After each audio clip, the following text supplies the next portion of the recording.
জি, ধন্যবাদ আপনাকে।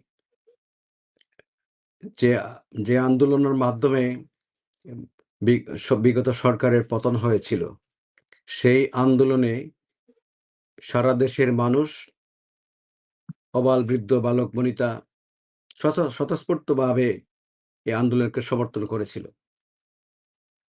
আমাদের জাতীয় পার্টির মাননীয় চেয়ারম্যান সংসদেই সেই ছাত্র আন্দোলনকে সমর্থন করেছে বক্তব্য দিয়েছিলেন এবং আপনি জানেন রংপুরে আমাদের ২ জন নেতাকর্মী আপনার নিহত হয়েছে।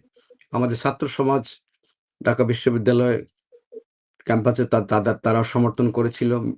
সেটা আপনারা জানেন। ১ম এ সমষ্টিগতভাবে সকল দল মতের সমর্থন ছিল এই সরকারের। শুধুমাত্র আওয়ামী লীগ ছাড়া বাংলাদেশের প্রত্যেকটি দল এবং মানুষ সমর্থন করেছিল সরকারকে।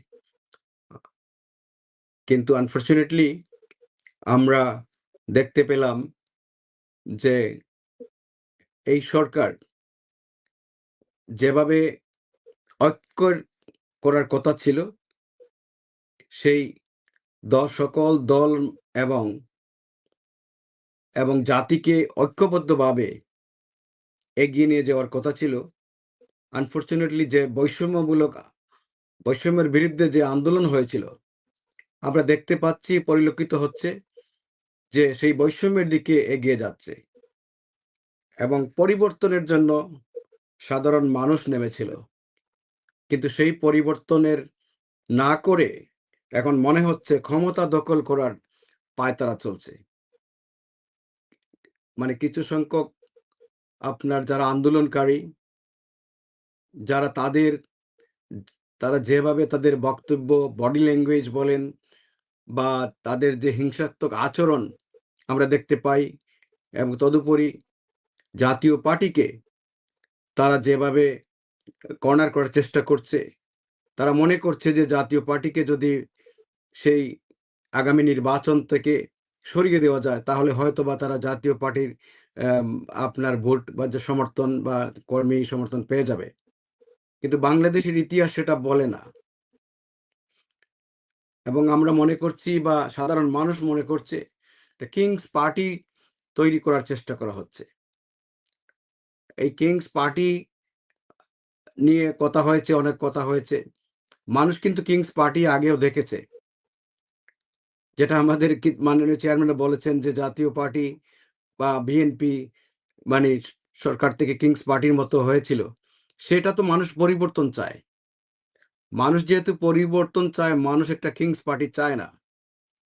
মানুষ আশা করছে যে ডক্টর ইউনূস আন্তর্জাতিকভাবে খ্যাতিসম্পন্ন ব্যক্তিত্ব এবং তার উপর সমস্ত জাতি তাকে সমর্থন দিয়েছিল এবং তিনি যে নিরপেক্ষতা নিরপেক্ষ থাকার যে কথা ছিল তিনি সেটা না করে কিছু সংখ্যক মানুষ যখন একটা মিছিল দেয় বা কিছু সংখ্যক ছাত্র নেতারা, বৈষম্যের ছাত্ররা যখন একটি দলকে বলে বয়কট করার জন্য, তিনি তাতে সমর্থন দিয়ে যান। সবসময় তিনি পরিবর্তন করেন। তো এইটা মানুষের আশা ছিল না। তো শুধু আমি নয়, বাংলাদেশের মানুষ যে পরিবর্তনের অপেক্ষায় ছিল, সেই পরিবর্তন কিন্তু আমরা দেখতে পাচ্ছি না। আমরা দেখতে পাচ্ছি বৈষম্য, আমরা দেখতে পাচ্ছি জাতীয় পার্টির মতো একটা প্রতিষ্ঠিত দলকে কর্নার করার চেষ্টা করা হয়েছে। আপনি যদি বলেন যে জাতীয় পার্টি নির্বাচনে অংশগ্রহণ করার কারণে আমরা আওয়ামী লীগের দোসর হিসেবে আমাদেরকে আখ্যায়িত করা হচ্ছে। আমরা নির্বাচনে বিশ্বাস করি। ক্ষমতা হস্তান্তর আমরা নির্বাচনের মাধ্যমে হোক সেটা আমরা চাই। কিন্তু আনফরচুনেটলি আপনার বাংলাদেশের আমরা যখন আমাদের মাননীয় চেয়ারম্যান যখন জেলে ছিলেন, তখনও আমরা নির্বাচন করেছি। আপনি জানেন যে ২০১৫ ফেব্রুয়ারি ১৯৯৬ সালের যে নির্বাচন, সেই নির্বাচনে একতরফা নির্বাচন ছিল বিএনপির। সেই বিএনপির সেই আন্দোলনে আওয়ামী লীগের নেতৃত্বে জাতীয় পার্টি সহ আমরা আন্দোলন করেছিলাম এবং সরকার বাধ্য হয়ে আবার নির্বাচন দিয়েছিল। এবং ঠিক তদ্রূপভাবে 2014 সালে যখন নির্বাচন আসলো, তখন বিএনপি নেতৃত্বাধীন যে জোট, তারা মনে করেছিল যে মানে 15 নির্বাচন যেভাবে, সেই 2014 সালের সেই নির্বাচনকেও তারা প্রত্যাখ্যান করতে পারবে এবং টপলিং এর মাধ্যমে তারা ক্ষমতায় আসতে পারবে। তো এটা ক্ষমতার লড়াই। জাতীয় পার্টি ক্ষমতার লড়াই, মাসুলের লড়াই করে না। জাতীয় পার্টি জনগণের ম্যান্ডেট নিয়ে, আমরা জেলের মধ্যে মাননীয় চেয়ারম্যান যখন ছিলেন, সারা দেশে আমরা 35টি আসন পেয়েছিলাম। জাতীয় পার্টির মানে পৃথিবীর ইতিহাসে এরকম কোনো ইতিহাস নাই, নজির নাই। জেলের থেকে জাতীয় পার্টির চেয়ারম্যানকে বা জাতীয় পার্টিকে স্বৈরাচারী আখ্যা দিয়ে আপনার যেভাবে নির্বাচন থেকে সরিয়ে রাখার চেষ্টা করা হয়েছিল। আমাদের এমপিরা, আমাদের ক্যান্ডিডেটরা মাঠে কাজ করতে পারে নাই। আমাদের এমপি, মন্ত্রী, জাতীয় পার্টির চেয়ারম্যান সবাইকে জেলে ঢুকানো হলো। যে অত্যাচার শুরু হয়েছিল, একটি পিস্তল সাদ্দাম হুসেন মোহাম্মদ এরশাদের, রাষ্ট্রপতি হুসেন মোহাম্মদ এরশাদের বন্ধু আরেক রাষ্ট্রপতি ইরাকের সাদ্দাম হুসেন একটি পিস্তল দিয়েছিল। সেই পিস্তলটি কোনো জেনুইন পিস্তল ছিল না। সেই পিস্তলটি বাসায় রাখার কারণে একটা মিথ্যা মামলা, যে বিচারপতি শাহাবুদ্দিন সাহেব, তাকে হুসেন মোহাম্মদ এরশাদ দেশের মানুষের আন্দোলন বলেন সম্মান করে, রাজনৈতিক কে সম্মান করে, দেশের মানুষকে সম্মান করে তিনি ক্ষমতা হস্তান্তর করেছিলেন।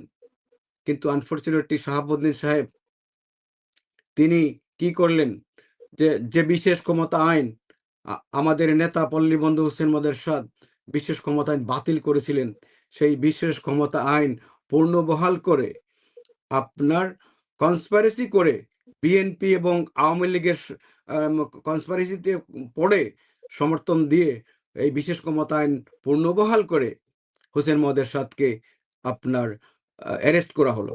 সেই থেকে বাংলাদেশের রাজনীতিতে প্রতিহিংসার রাজনীতি শুরু হয়েছিল। সেই প্রতিহিংসার রাজনীতিতে বিএনপিও পড়েছিল এবং এখন বর্তমানে আওয়ামী লীগ আছে।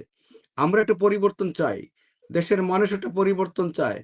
দেশের মানুষ আন্দোলনে যায় নাই যে আপনার যে ক্ষমতা দখল, যে দেশে একটা প্রক্রিয়া শুরু হচ্ছে, মনে হচ্ছে একটি মহল মানে বলপূর্বক জোরপূর্বক যেভাবে বিগত সরকারগুলো আপনার রাষ্ট্র পরিচালনা করেছিল, রাষ্ট্র ক্ষমতায় এসেছিল, ঠিক তেমনি ভাবে আমাদের কাছে পরিলক্ষিত হচ্ছে কিছু মহল, কিছু গোষ্ঠী ঠিক তেমনি ভাবে বাংলাদেশের রাজনীতিতে আপনার দখলের মাধ্যমে আপনার প্রতিষ্ঠা হওয়ার চেষ্টা করছে।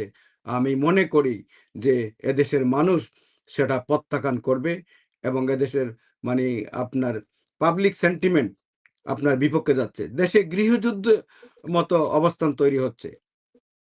যদি এইভাবে গৃহযুদ্ধ বা যেভাবে প্রতিনিয়ত প্রায় প্রতিদিন প্রত্যেকটা জায়গায় আপনার দেশের মানুষের জানমালের নিরাপত্তা নাই, মানুষ কিন্তু রাত্রিবেলা বলেন একা বাইর হতে পারছে না, এটা আগে ছিল না। যদিও আওয়ামী লীগ সরকারের স্বৈর শাসনের অনেক মানে ইতিহাস আছে, বা তারা অনেক অন্যায় করেছে, অবিচার করেছে, দুর্নীতি করেছে, লুণ্ঠন করেছে, লুটপাট করেছে, কিন্তু দেশের মানুষ, সাধারণ মানুষ মানে এইভাবে আনসিকিউর ফিল করে নাই। এখন কিন্তু দেশের মানুষ মানে আনসিকিউর ফিল করছে এবং দেশের মানুষ একটা পরিবর্তন চায়। সেই পরিবর্তনটা হবে আপনার প্রত্যেকটা দলকে ইনক্লুসিভ করে, প্রত্যেকটা দলকে নিয়ে সবাইকে একটা প্লেন লেভেল ফিট তৈরি করে সাধারণ মানুষের ম্যান্ডেট নিয়ে যে দল আসবে সেই দলকে মানুষ আপনার সমর্থন করবে। কিন্তু আনফরচুনেটলি যেভাবে ডক্টর ইউনূসের নেতৃত্বে যেভাবে মানুষ আশা করেছিল, তার উপর আস্থা রেখেছিল, কিন্তু আনফরচুনেটলি দেশের মানুষ কিন্তু সেই আস্থাটার মুখটা ফিরিয়ে নিচ্ছে। আমি মনে করি সেটা, এটা আমার অপিনিয়ন। এবং আমি আমি মনে করি দেশে বিদেশে কিন্তু মানুষ এভাবে ফিল করছে। যদি এটা কন্টিনিউয়াসলি এটা হয়ে থাকে, আইন শৃঙ্খলা যদি কন্ট্রোল না থাকে, তাহলে হয়তোবা তৃতীয় শক্তির আবির্ভাব হতে পারে। সেই তৃতীয় শক্তি বাংলাদেশের মানুষ চায় না। তাই আমি মনে করি যে বর্তমান যে সরকার আছে, সেই সরকার আপনার প্রত্যেকটি দলকে ইনভাইট করে সকলের মতামত নিয়ে যত দ্রুত সম্ভব আপনার নির্বাচন দেওয়া উচিত